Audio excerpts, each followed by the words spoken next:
Hello दोस्तों, नमस्कार। आज की क्लास में हम पढ़ेंगे कक्षा 10 मैथ का प्रश्नावली 4.2 के बारे में। इससे पहले हमने प्रश्नावली 4.1 के सारे क्वेश्चन को बहुत ही आसान तरीके से कर लिया था। तो आइए देखते हैं प्रश्नावली 4.2 का पहला सवाल। पहले सवाल में कई सारे पार्ट हैं, तो बारी बारी सबको करते हैं। तो पहले क्वेश्चन में ये कह रहा है कि गुणनखंड विधि से निम्न द्विघात समीकरणों के मूल ज्ञात कीजिए। इनके मूल हमें गुणनखंड विधि से ज्ञात करना है। गुणनखंड विधि जो है ये कक्षा 7-8 से ही शुरू हो जाता है।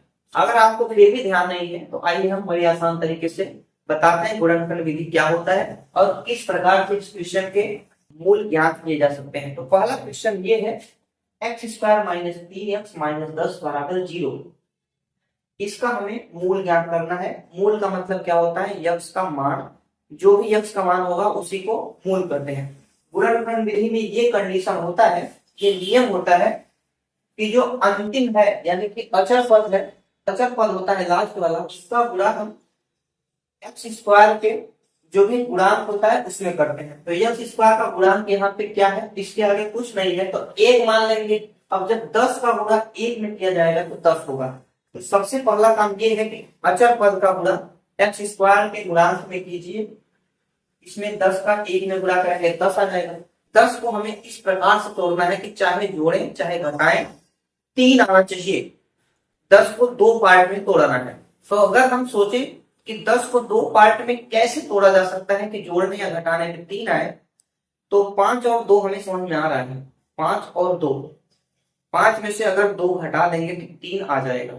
अगर ज्यादा प्रॉब्लम हो रही है तो यहाँ पे गुणा करने पे 10 आ रहा था, अब 10 का ही गुणनखंड कर लेते हैं क्योंकि यहाँ पे यही है गुणनखंड विधि। तो गुणनखंड कर लेते हैं, 2 पंजे 10 और 5 एकम 5। इसके गुणनखंड में जितने भी पार्ट हैं उन्हीं सबको हमें ऐसे 2 भाग में तोड़ना है, क्या आ जाए? 3 आ जाए। तो अगर हम 5 में से 2 को घटा दें तो यहाँ पे 3 आ जाएगा।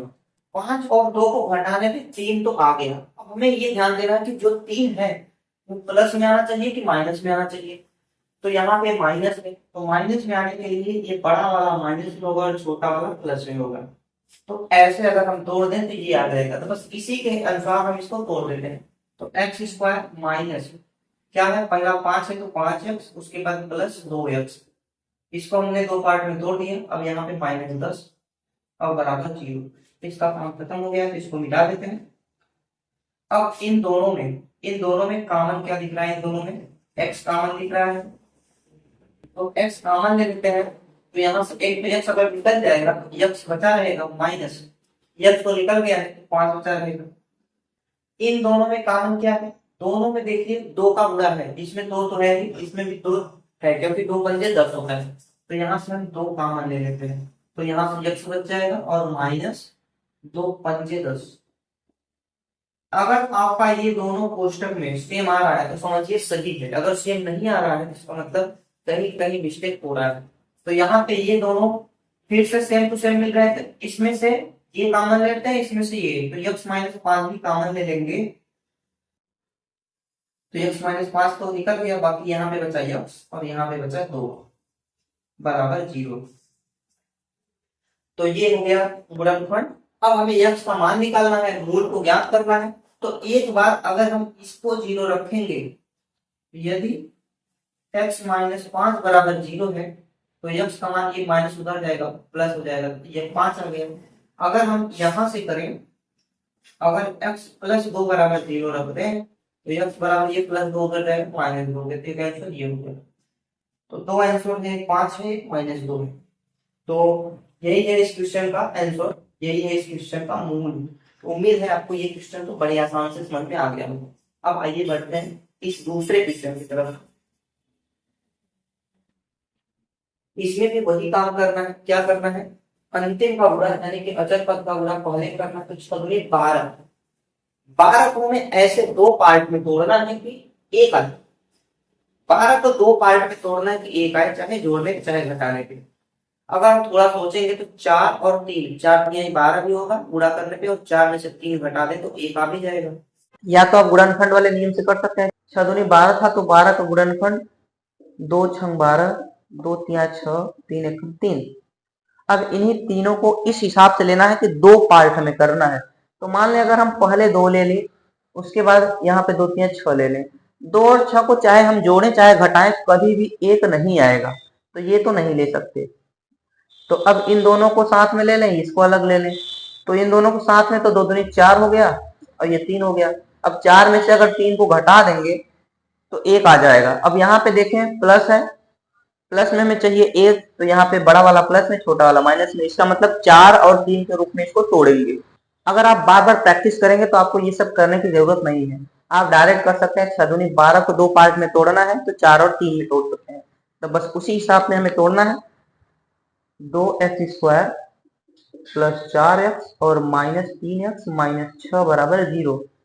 इन दोनों में कॉमन क्या हो जाएगा, 2 भी कॉमन है क्योंकि 2 इसमें है और 2 इसमें भी है, और x भी कॉमन होगा, तो यहाँ से बच जाएगा x, और यहाँ से 2 का भाग जो होगा तो 2 दूनी 4। यहाँ से दोनों में माइनस है तो माइनस भी बाहर ले लेते हैं, क्योंकि यहाँ अंदर प्लस चाहिए, अगर माइनस हम बाहर लेंगे तभी तो प्लस बचेगा। तो -3 कॉमन ले लेंगे, x और 3 दूनी 6 प्लस 2 बराबर 0।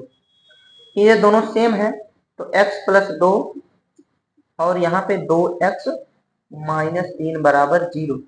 अब हमें मूल ज्ञात करने के लिए x का मान निकालना है, तो यहाँ से अगर x प्लस 2 बराबर 0 होगा, हम बारी बारी से दोनों को 0 के बराबर रखते हैं तभी हमारा मान आएगा। अगर ये बराबर 0 होगा, x प्लस 2 बराबर अगर 0 हो गया तो x बराबर आ जाएगा -2, एक तो आंसर ये हो गया। अगर 2x माइनस 3 बराबर 0 होगा तो यहाँ से 2x बराबर ये -3 उस साइड जाएगा +3 होगा, और x बराबर 3, और यहाँ पे 2 का जो गुणा है भाग होगा 3/2, तो एक आंसर ये, एक आंसर ये। तीसरे क्वेश्चन में यहाँ पे करड़ी को देख के बच्चे घबरा जाते हैं कि ये क्वेश्चन कैसे होगा। काम हमें वही करना है जो अभी मैंने बताया, अंतिम का गुणा पहले वाले में करना है। तो यहाँ पे अगर पहले वाले का गुणा अंतिम में कर दें, यहाँ पे करड़ी में 2 है, यहाँ पे भी करड़ी में 2 है, और करड़ी में 2 का गुणा करड़ी में 2 होगा तो केवल 2 आएगा। कोई भी संख्या अगर 2 बार करड़ी में लिखी है, दोनों का गुणा होता है तो करड़ी हट जाता है, केवल वही संख्या आ जाती है। तो यहाँ पे करड़ी में 2 का गुणा करड़ी में 2 होगा तो केवल 2 आएगा, और 5 भी है तो 2 में 5 का जब गुणा करेंगे तो 10 आएगा। करड़ी में 2 का गुणा करड़ी में 2 होगा तो 2 हुआ, और 5 दूनी 10, तो 10 को ऐसे 2 पार्ट में तोड़ना है कि 7 आ जाए। तो 5 और 2 में तोड़ते हैं, 5 और 2 7 भी हो जाता है, 5 और 2 का गुणा करेंगे तो 10 भी हो जाएगा। तो ये करड़ी में 2x², इसको 2 पार्ट में तोड़ेंगे तो 5x प्लस 2x, और यहाँ पे 5 करड़ी में 2 बराबर 0। इन दोनों में हमें x कॉमन दिख रहा है तो x कॉमन ले लेते हैं, तो यहाँ पे बच जाएगा करड़ी में 2 और x भी बचेगा, और यहाँ से 5 भी बच जाएगा क्योंकि x निकला तो 5 बचा है। अब यहाँ पे हमें देखने वाली बात ये है, यहाँ पे हम कॉमन क्या लेंगे। हमें ऐसा चीज कॉमन लेना है कि यहाँ पे अंदर करड़ी में 2 बचा रहे, और यहाँ पे बाहर है क्या, 2 है। तो हमने अभी बताया कि करड़ी में 2 का अगर उसी में गुणा करेंगे तो 2 आ जाएगा, तो उसका उल्टा क्या हो जाएगा, अगर 2 को हम तोड़ें तो 2 बार करड़ी में लिख सकते हैं, तो इसका मतलब इसमें 2 करड़ी है, एक करड़ी में 2 फिर गुणे करड़ी में 2, तो एक को करड़ी में 2 हम बाहर निकाल लेते हैं, तो एक को तो बचा रहेगा करड़ी में 2 और x, देखिए आ गया, और यहाँ से करड़ी में 2 निकल गया तो 5, और यहाँ पे दोनों कोष्टक के अंदर सेम मिल रहा है, इसका मतलब ये हमारा सही है। तो करड़ी में 2x प्लस 5 और यहाँ पे x प्लस करड़ी में 2 बराबर 0।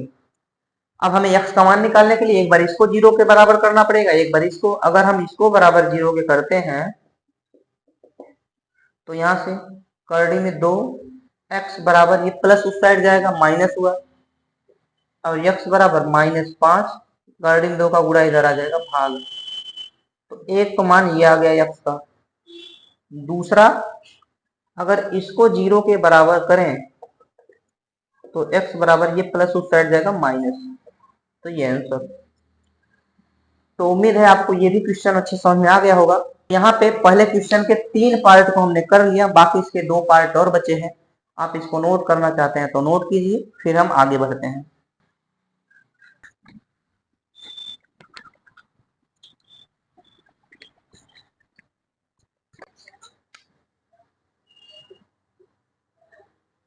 अब आइए देखते हैं चौथा क्वेश्चन। यहाँ पे है 2x² माइनस x और प्लस 1/8। इस क्वेश्चन में बाकी सब सही है, लेकिन यहाँ पे ये हर के रूप में यानी कि भिन्न के रूप में दे दिया है, जो हमारे लिए प्रॉब्लम कर सकता है। यहाँ पे 8 नीचे है, तो 8 को अगर किसी प्रकार से हम हटा दें तो ये इसके रूप जैसा हो जाएगा, तो आसानी से हम कर सकते हैं। तो यहाँ पे जो नीचे है उसी को हम हटा दें। नीचे क्या है, 8 है, तो सब में हम 8 का गुणा कर देते हैं, सब में दोनों तरफ। तो 8 का जैसे ही गुणा करेंगे तो ये कितना हो जाएगा 16x², और ये कितना हो जाएगा 8x। यहाँ पे जब 8 का गुणा करेंगे तो ऊपर 8 रहेगा, नीचे 8 रहेगा, कट जाएगा, तो यहाँ पे 1 बच जाएगा। अब ये हो गया इसके जैसा। अब फिर से वही काम करते हैं कि पहले का गुणा अंतिम में कर देते हैं, 16 एकम 16। 16 को ऐसे दो भागों में हम तोड़ते हैं ताकि 8 आ जाए। तो 4 और 4, 4 + 4 8 आ जाएगा। नहीं तो फिर से वही काम करते हैं, 16 का गुणनखंड करेंगे, 2 8 16, 2 चौक 8, 2 दूनी 4, 2 एकम 2। अब इसको हमें दो भागों में तोड़ना है, तो बारी बारी लेते हैं। पहले अगर हम 1 को 2 ले लें अलग, और 2 दूनी 4 दूनी 8 अलग। 8 और 2 को चाहे हम जोड़ें चाहे घटाएं, कभी भी 8 तो नहीं आएगा। तो अब हम दो दो को लगते लेते हैं, एक लिया, इसके साथ नहीं आता, इन दोनों को ले लेते हैं, फिर इन दोनों को लेते हैं। तो 2 2 4 और 2 दूनी 4। अगर दोनों को जोड़ दें तो 8 आ जाएगा। क्योंकि यहाँ पे माइनस है तो दोनों को माइनस लिखेंगे तो -8 आ जाएगा। तो बस इसी हिसाब से इसको तोड़ेंगे। तो 16x² -4x फिर -4x और +1 = 0। इन दोनों में कॉमन क्या है, 4 भी कॉमन है और x भी कॉमन है। 4 कॉमन ले लेंगे तो 4 चौक 16, 1 4 बचा है और x बचा है, और यहाँ से पूरा कॉमन हो गया तो 1 बच गया। अब हमें देखना है इसमें क्या कॉमन लें। इसमें हमें ऐसा चीज कॉमन लेना है कि यहाँ पे 4x बचे, यहाँ पे -1 बचे, और यहाँ पे 4x है, यहाँ पे 1 है, केवल चिन्ह का अंतर है, यहाँ पे प्लस है, यहाँ माइनस है। तो माइनस को बाहर ले लेते हैं, माइनस, लेकिन क्या, 1 को। तो माइनस निकल गया तो यहाँ पे 4x बचा, प्लस में से माइनस निकला तो माइनस बच गया 1। तो ये दोनों सेम आ गए। तो एक कोष्टक में 4x - 1 और एक कोष्टक में ये भी 4x - 1। अगर हम 4x - 1 को 0 के बराबर करें, थोड़ा सा हम डायरेक्ट करने की कोशिश करते हैं, आप लोग समझिए। अगर 4x - 1 बराबर 0 होगा तो 4x बराबर कितना हो जाएगा, ये माइनस उस साइड जाएगा, प्लस होगा, 4x बराबर 1 होगा, और x बराबर, ये 4 का इधर गुणा है, इधर भाग हो जाएगा, तो 1/4। x का मान आ गया 1/4। यहाँ से भी तो वही है क्योंकि सेम है, तो यहाँ से भी 1/4। तो यही दो मान हो गए x के। अब आइए देखते हैं पहले पार्ट का लास्ट क्वेश्चन। यहाँ पे है 100x² -20x और +1। इसमें भी वही काम, अंतिम का पहले में गुणा करेंगे। यहाँ पे 100 एकम 100, 100 को ऐसे दो भागों में तोड़ना है कि 20 आ जाए। हम चाहे तो ये काम भी कर सकते हैं गुणनखंड करके, लेकिन थोड़ा सा अगर दिमाग लगाएं तो 100 को ऐसे दो भागों में तोड़ना है कि 20 आ जाए, और गुणा करने पे 100 आए। तो 10 और 10, तो उसी हिसाब से तोड़ देते हैं। ये तो वैसे ही रहेगा। इसको हम 10 10 में तोड़ेंगे तो दोनों माइनस होगा, क्योंकि यहाँ -20 आना है तो दोनों माइनस में होगा तभी तो आएगा।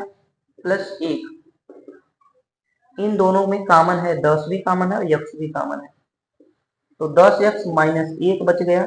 इसमें भी क्या कॉमन है, -1 कॉमन है, तो 10x - 1।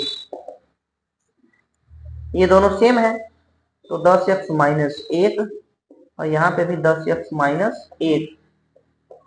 ठीक इसी के जैसा बन गया है। अगर 10x - 1 पूरे के बराबर 0 हो तो 10x बराबर, ये उधर जाएगा, प्लस होगा, 10x बराबर 1, और x बराबर 10 का गुणा है तो 1/10।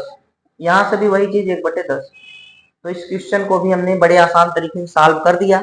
उम्मीद है आपको ये सब क्वेश्चन अच्छे से समझ में आ गया होगा। आप इसको नोट करना चाहते हैं नोट कीजिए। फिर बढ़ते हैं अब दूसरे क्वेश्चन की तरफ।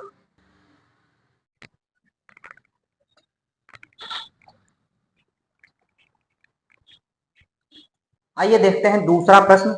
इसमें कहा है ऐसी दो संख्याएं ज्ञात कीजिए जिनका योग 27 हो और गुणनफल 182 हो।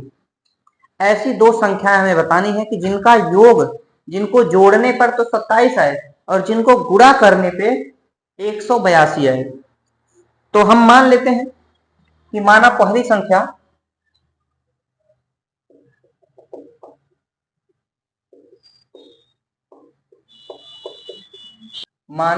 संख्या x है और दूसरी संख्या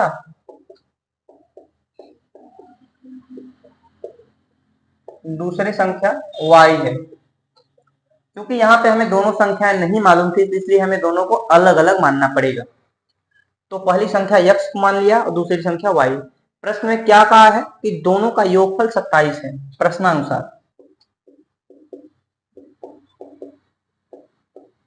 दोनों का योग यानी कि x प्लस वाई बराबर होगा 27, ये समीकरण 1 हो गया। और दोनों का गुणनफल x गुणे y बराबर है 182, ये समीकरण 2। दो समीकरण हमें मिल गए, तो दोनों समीकरण को हम सॉल्व करके x का मान निकालते हैं। अगर हम समीकरण 1 से करें, समीकरण 1 से अगर करें तो x बराबर हम लिख सकते हैं, ये y उधर जाएगा तो 27 माइनस वाई लिख सकते हैं। अगर समीकरण 1 से हम करें तो x बराबर ये प्लस वाई उधर लेके चले जाए, 27 माइनस वाई हो जाएगा। समीकरण 1 से हमने मान निकाला है तो दूसरे में रख देते हैं। x का मान समीकरण 2 में रखने पर x का मान जो निकला है इसको समीकरण 2 में रख देते हैं। तो यहाँ पे x है, उसके स्थान पर रखेंगे 27 माइनस वाई, तो यहाँ पे रख देंगे 27 माइनस वाई, और यहाँ पे एक y पहले से है और इधर बराबर 182। इसको हम इस साइड सॉल्व करते हैं। अगर y का अंदर गुणा करें तो 27y माइनस y का इसमें गुणा करें तो y स्क्वायर और बराबर 182। सबको एक ही तरफ हम कर लेते हैं, क्योंकि जो स्क्वायर वाला पार्ट है उसको हमें प्लस में करेंगे तो ज्यादा आसान से हम लगा सकते हैं, इसलिए इस पूरे को इधर लेके जाते हैं। क्योंकि यहाँ पे ये माइनस है तो उस साइड चला जाएगा प्लस, तो ये उधर जाएगा तो वाई स्क्वायर हुआ, और ये 27y भी इधर जाएगा तो माइनस 27y, और ये पहले से था ये तो प्लस में है 182, और बराबर क्या हो जाएगा 0। अब इन दोनों का हम गुणनखंड कर लेते हैं। अभी गुणनखंड वाला हमने बताया कैसे होता है। पहले वाले का गुणा अंतिम में करेंगे तो 182 गुणे 1, क्योंकि आगे कुछ नहीं तो 1 है, तो 182 एकम 182। 182 को हम इस प्रकार से गुणनखंड करेंगे कि 27 आ जाए, जोड़ने या घटाने पे 2 से काटेंगे, दोनों 18, 2 एकम 2। अब ये 7 से कटेगा 13 बार में, और 13 एकम 13। इन्हीं तीनों में हम ऐसे इसको दो पार्ट में तोड़ते हैं कि 27 आ जाए। मान लें हम अगर पहले ले लें 2, तो बच्चा का 13 से 91, 91 और 2 कभी भी जोड़ या घटा के 27 नहीं आ सकते, तो ये तो नहीं होगा। अब हम इन दोनों को ले लेते हैं, 7 दूनी 14 और 13। अगर 14 और 13 दोनों को जोड़ दें तो 27 आ जाएगा। क्योंकि यहाँ पे माइनस है तो दोनों को माइनस कर देंगे, तो -14 -13, बस इसी हिसाब से इसको हम तोड़ देते हैं। तो वाई स्क्वायर -14y और -13y, और यहाँ पे 182 और बराबर 0। इसका काम खत्म हो गया। अब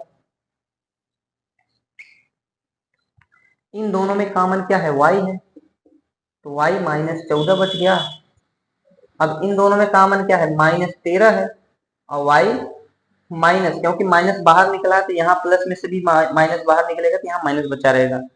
जो कॉमन है इसका अगर भाग देंगे, 13 का भाग 182 में देंगे तो 14 बार में आ जाएगा। तो यहाँ पे एक कोष्टक में आ गया y -13 और एक कोष्टक में आ गया y -14 बराबर 0। यहाँ पे अगर दोनों को हम 0 बराबर रखें, एक बार इसको एक बार इसको, तो y का मान आता है 13 और एक मान आता है 14। y के दो मान है, y के दो मान है। अब y का मान समीकरण 1 में रख देंगे या फिर 2 में रख देंगे, इसी में रख देंगे, आ जाएगा। तो समीकरण 1 से क्योंकि यहाँ पे y के दो मान है तो x के भी दो मान आएंगे। यदि y बराबर 13, तो समीकरण 1 से अगर जब यहाँ पे y बराबर 13 रखेंगे तो x बराबर कितना आएगा, यहाँ पे 13 रखेंगे y के स्थान पर तो +13 उस साइड जाएगा -13, तो 27 में से 13 घटेगा तो 14, तो x बराबर आ गया 14। और यदि y बराबर 14 रख देंगे तो x बराबर कितना आ गया, अगर क्योंकि यहाँ पे दो मान है, 13 रखा तो x 14 आया, और y को 14 रखेंगे तो x कितना आएगा, यहाँ 14 रखेंगे तो उस साइड घटेगा, 27 में से 14 तो 13 आ जाएगा। तो यहाँ पे दो मान है, y के भी दो मान है और x के भी दो मान है। तो ये क्वेश्चन होता है पूरी तरह से सॉल्व। उम्मीद है आपको ये क्वेश्चन अच्छे से समझ में आ गया होगा। आप इसको नोट करना चाहते हैं तो नोट कीजिए, फिर हम आगे बढ़ते हैं। आइए देखते हैं तीसरा क्वेश्चन। इसमें क्या कहा है कि दो क्रमागत धन पूर्णांक ज्ञात कीजिए जिनके वर्गों का योग 365 है। क्रमागत, क्रमागत, क्रमागत का मतलब होता है क्रम से। जैसे एक संख्या अगर 1 है तो अगली क्या हो जाएगी 2। क्रम का मतलब एक उसके अंदर जोड़ देंगे। अगर एक संख्या 10 है तो अगली 11 हो जाएगी। एक संख्या 50 है तभी 51 हो जाएगी। तो मान लेते हैं पहली संख्या क्या है x, माना पहली संख्या x है और दूसरी संख्या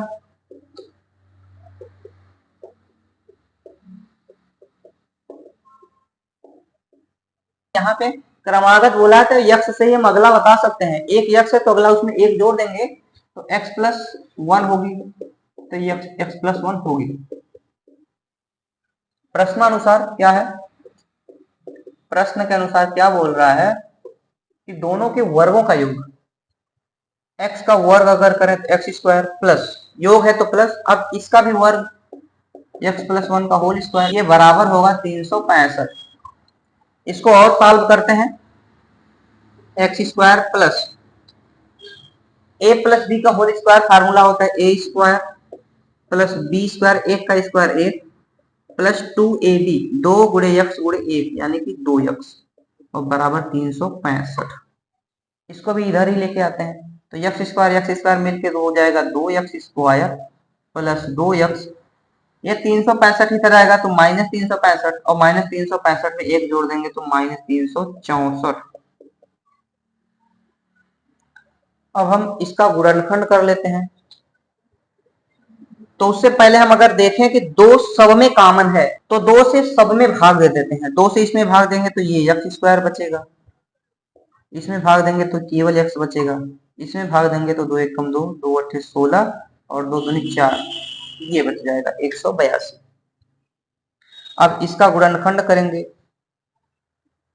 इस साइड करते हैं 182। तो इसके पहले वाले क्वेश्चन में अभी 182 का हमने किया था, 13 और 14 आ रहा था। तो यहाँ पे 13 और 14 को हम ऐसे करें कि एक आ जाए तो 14 माइनस 13, 14 में से 13 घटा दें। हमारा काम थोड़ा सा आसान हो गया क्योंकि वही वाला आ गया 182 वाला ही, तो वही हम कर देते हैं। एक्स स्क्वायर प्लस, यहाँ पे प्लस में चाहिए तो 14x और माइनस में 13x और माइनस 182 बराबर 0। इन दोनों में कॉमन होगा x, तो x प्लस 14 ये बचेगा और यहाँ पे माइनस 13 कॉमन होगा तो x, यहाँ पे माइनस निकल गया तो प्लस बचा 14 बराबर 0। ये दोनों सेम है तो इसको लिख देते हैं x प्लस 14 और यहाँ पे x माइनस 13। अगर x प्लस 14 को बराबर 0 करें तो x का मान आएगा माइनस में 14 और यहाँ से x का मान आएगा 13। इसको हम क्या करते हैं, अग्राह्य। अग्राह्य का मतलब जो ग्रहण करने योग्य नहीं है। क्यों ग्रहण करने योग्य नहीं है, क्योंकि यहाँ पे लिखा है कि धन पूर्णांक, हमें धनात्मक लेना है तो माइनस वाला हम छोड़ देंगे तो x का मान आ गया 13। तो पहली संख्या क्या हो जाएगी 13, क्योंकि पहली संख्या हमने यक्ष माना हुआ है। तो दूसरी क्या हो जाएगी, दूसरी संख्या बराबर 13 में एक जोड़ देंगे 14। तो यही दो मान हो गए इस क्वेश्चन के आंसर। उम्मीद है आपको ये क्वेश्चन भी अच्छे से समझ में आ गया होगा। आप इसको नोट कीजिए, फिर हम आगे बढ़ते हैं। आइए देखते हैं चौथा क्वेश्चन। इसमें कहा कि एक समकोण त्रिभुज की ऊंचाई उसके आधार से 7 सेंटीमीटर कम है। ऊंचाई जो है आधार से 7 सेमी कम है और उसका कर्ण 13 सेमी है, तो अन्य दो भुजाएं हमें ज्ञात करनी है। समकोण त्रिभुज क्या होता है, ऐसा त्रिभुज जिसका एक कोण 90 अंश हो। ये समकोण त्रिभुज हो गया। कर्ण का मान दिया है 13, तो ये कर्ण होता है 13 सेमी और कहा है कि ऊंचाई उसके आधार से 7 सेमी कम है। ऊंचाई जो है आधार से 7 सेमी कम है। मान लेते हैं कि माना आधार बराबर x सेमी, तो ऊंचाई कितना हो जाएगा, ऊंचाई ऊंचाई क्या है, आधार से 7 सेमी कम है, आधार यक्स था उससे 7 कम है तो इतना हो जाएगा। आधार यक्स है तो इस चित्र में भी यहाँ पे यक्स लिख देते हैं और ये यक्स माइनस 7 है। समकोण त्रिभुज में एक फार्मूला हम जानते हैं कि पाइथागोरस प्रमेय होता है। पाइथागोरस प्रमेय से यहीं पे हम लगाएंगे पाइथागोरस प्रमेय। पाइथागोरस प्रमेय क्या होता है कि कोण का स्क्वायर बराबर होता है लंब का स्क्वायर प्लस आधार का स्क्वायर। इसी फार्मूले में वैल्यू को रख देंगे, कर्ण के स्थान पे 13, 13 का स्क्वायर, लंब का मान है x माइनस 7, इसका स्क्वायर प्लस आधार x स्क्वायर। इसको और तोड़ेंगे, 13 का स्क्वायर होता है 169, a माइनस बी का होल स्क्वायर, a का स्क्वायर यानी कि x स्क्वायर प्लस b का स्क्वायर यानी कि 7 का स्क्वायर 49 हो जाएगा, माइनस 2ab, माइनस 2 गुणे a गुणे b, 2 गुणे x 2x फिर गुणे 7, 2 सत्ते 14x और यहाँ पे प्लस x स्क्वायर। अब इसको इस साइड करते हैं,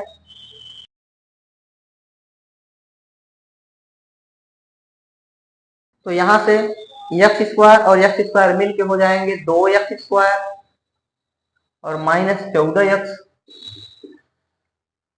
प्लस 49 यहाँ पे है ही और उसको भी इधर लेके आएंगे, माइनस में 169 हो जाएगा क्योंकि उधर प्लस है इधर आएगा माइनस बराबर 0। यहाँ पे 2x स्क्वायर माइनस 14x और 169 में से 49 घटेगा तो यहाँ पे बड़ा वाला माइनस है तो माइनस लगेगा, 9 में से 9 गया 0 और 16 में से 4 जाएगा 12 बराबर 0। इन सब में भी 2 कॉमन है तो 2 से सब में भाग दे देते हैं, तो यहाँ पे बचेगा x स्क्वायर माइनस 7x और माइनस 60। इन दोनों को भी हम तोड़ेंगे, इनका गुणनखंड करेंगे तो 60 एक कम 60, 60 को ऐसे 2 भागों में तोड़ना है कि जोड़ने या फिर घटाने पे 7 आ जाए। हम गुणनखंड से भी कर सकते हैं या आप डायरेक्ट करें तो 12 और 5, 12 पंजे 60 और 12 में से 5 घटा दें तो 7 आ जाएगा। तो एक्स स्क्वायर माइनस, क्योंकि यहाँ पे माइनस चाहिए तो बड़ा वाला 12 जो है वो माइनस में और छोटा वाला ये प्लस में, 12 में से अगर 5 घटाएं तो 7 आ जाएगा और यहाँ पे माइनस 60। इन दोनों में कॉमन x है तो x माइनस 12, इसमें 5 कॉमन हो जाएगा तो x माइनस 5 का भाग देंगे तो 12, दोनों में सेम है तो x माइनस 12 और यहाँ पे ये जो बचा है x प्लस 5। अगर हम इसको 0 के बराबर रखें तो यहाँ से x बराबर आ जाएगा 12 और यहाँ से x बराबर आ जाएगा प्लस 5, उधर जाएगा माइनस 5। यहाँ पे इसको हम क्या करेंगे, इसको अग्राह्य, अग्राह्य क्योंकि जो भी भुजाएं होंगी वो माइनस में कभी नहीं हो सकती, यानी कि कोई भी लंबाई माइनस में तो नहीं हो सकती, तो इसको माइनस वाले को हटा देंगे। x का मान कितना आ गया 12, यही सही हो जाएगा। तो x क्या हमने माना था आधार, तो आधार हो गया 12 सेंटीमीटर और ऊंचाई कितना हो जाएगा, 12 में से 7 घटा देंगे 5 सेंटीमीटर। तो ये 12 और 5 इस क्वेश्चन का आंसर हो गया। तो आप ये क्वेश्चन नोट कीजिए, फिर हम आगे बढ़ते हैं अगले क्वेश्चन की तरफ। अब आइए देखते हैं पांचवा क्वेश्चन। पांचवा क्वेश्चन चूंकि बहुत बड़ा है, अगर हम यहाँ पे इसको लिखेंगे तो पूरा बोर्ड ही भर जाएगा क्वेश्चन से ही, तो सॉल्व हम कहाँ पे करेंगे। तो मैं यहाँ पे पढ़ रहा हूँ बुक से, आपको क्वेश्चन इस साइड दिखेगा। एक कुटीर उद्योग एक दिन में कुछ बर्तनों का निर्माण करता है। एक विशेष दिन यह देखा गया प्रत्येक नग की निर्माण लागत जो है रुपए में, उस दिन निर्माण किए गए बर्तनों की संख्या के 2 गुने से 3 अधिक थी। यदि उस दिन निर्माण की कुल लागत 90 रुपए थी तो निर्मित बर्तनों की संख्या और प्रत्येक नग की लागत बताना है हमें। क्वेश्चन को आइए फिर से समझिए। एक कुटीर उद्योग है, वहां पे बर्तनों का निर्माण किया जा रहा है। यहाँ पे क्वेश्चन में ये कहा है कि जो हर एक बर्तन की लागत है, मतलब उसका जो खर्च है उसको बनाने में, उस दिन जितना बर्तन बना है उसके 2 गुने से 3 अधिक है। तो हम मान लेते हैं जो जो पूछा है बर्तनों की संख्या बताना है और निर्माण की लागत बतानी है। तो माना बर्तनों की संख्या,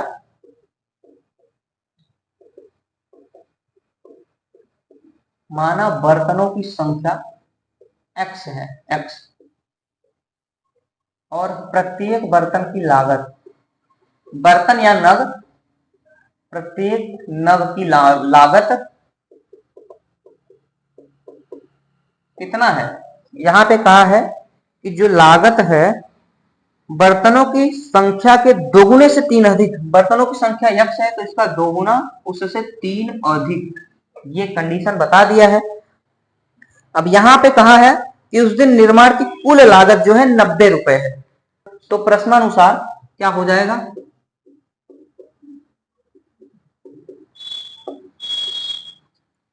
कुल लागत 90 रुपए है। अब इस क्वेश्चन को करने से पहले हम एक बेसिक सा एग्जांपल से समझ लेते हैं ताकि ये क्वेश्चन भी अच्छे समझ में आ जाए। मान लीजिए कि आपको एक पेंसिल 5 रुपए की आ रही है, एक पेंसिल 5 रुपए की, तो 10 पेंसिल कितने की आएगी, तुरंत आप बताएंगे 50 रुपए की। हमें कंसेप्ट पे ध्यान देना है कि हमें करना क्या है। पेंसिल की जो संख्या है, एक संख्या है तो उसका रुपए 5 है, संख्या बढ़ जाएगी तो उसी संख्या में एक का जितना भी पैसा है उसका गुणा कर देंगे, यानी कि एक की जो कीमत है, अब उसी से हम चाहे जितने भी पेंसिल की चाहे जितने भी चीजों की कीमत निकाल सकते हैं।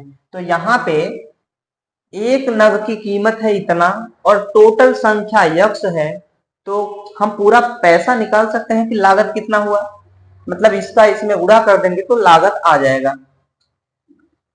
तो प्रश्नानुसार कुल कुल लागत बराबर क्या हो जाएगा, यहाँ पे बर्तनों की संख्या जो है उसमें हम गुणा कर देंगे एक नग की लागत से, एक नग की लागत से, तो बस कुल लागत कितना है 90 रुपए, और बर्तनों की संख्या x है और एक नग की लागत कितना है 2x प्लस 3। अब इसी को सॉल्व कर देते हैं, यहाँ पे 90 है, x का गुणा हो जाएगा तो 2x स्क्वायर और प्लस 3x, सबको एक साइड ही करते हैं तो 2x स्क्वायर प्लस 3x, ये उधर जाएगा तो माइनस में 90 और बराबर 0। इसका भी गुणनखंड करने के लिए हम लास्ट को पहले में गुणा कर देते हैं तो 90 दूनी 180। अब 180 का इस हिसाब से गुणनखंड करना है कि जोड़ने या घटाने पे 3 आ जाए। गुणनखंड कर लेते हैं, यहाँ पे 90, 45, 15, फिर 3 से कटेगा 5, 5 एकम 5। हमें दो भागों में इसको तोड़ना है ताकि 3 आ जाए जोड़ने या घटाने पे। तो अगर 2 को हम ले लें तो ये तो बहुत बड़ी संख्या हो जाएगी, होगा नहीं। इन दोनों को ले लें, 2 दूनी 4, 4 और 3 तिरका 9 पचे 45, 4 और 45 कभी भी जोड़ने घटाने पे 3 नहीं आ जाएगा। अब 2 दूनी 4 ते 12 को अलग ले लें, फिर 5 ते 15 को अलग ले लें, तो हाँ अब तो आ जाएगा 3। 15 में से अगर 12 घटा दें तो आ जाएगा क्या 3। तो बस इसी हिसाब से इसको तोड़ देते हैं, यहाँ पे 2x स्क्वायर प्लस, यहाँ पे प्लस चाहिए तो 15 बड़ा रहेगा और माइनस 12 और माइनस 90 और बराबर 0।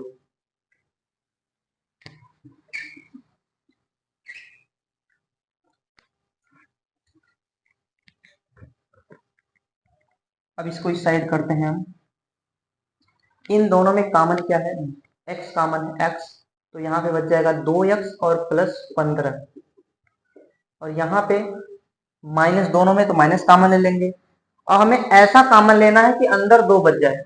12 में से ऐसा कॉमन ले लेना कि 2 बच जाए, तो 6 कॉमन ले लेंगे बाहर, तो अंदर बच जाएगा 2 और x, और यहाँ पे माइनस तो निकल गया तो प्लस बचा। 6 का जैसे ही भाग देंगे 90 में तो यहाँ आ जाएगा 15, यहाँ दोनों सेम आ गया, तो दोनों को फिर से हम एक कोष्टक में लिख देते हैं और यहाँ से x माइनस 6।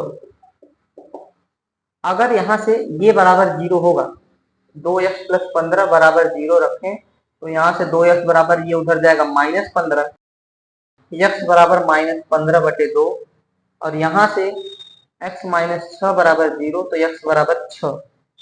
ई तो अग्राह्य हो जाएगा, इसको ग्रहण नहीं किया जा सकता, क्योंकि जो यक्स हमने माना है बर्तनों की संख्या माना है, और कभी भी कोई भी संख्या किसी भी चीज की संख्या वो माइनस में नहीं हो सकती है और ना तो भिन्न में हो सकती है, तो इसलिए इसको हम काट देंगे, छोड़ देंगे।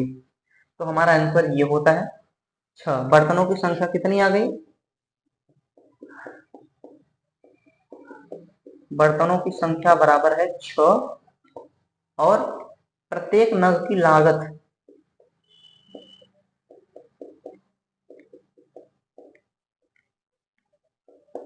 ये कितना हो जाएगा?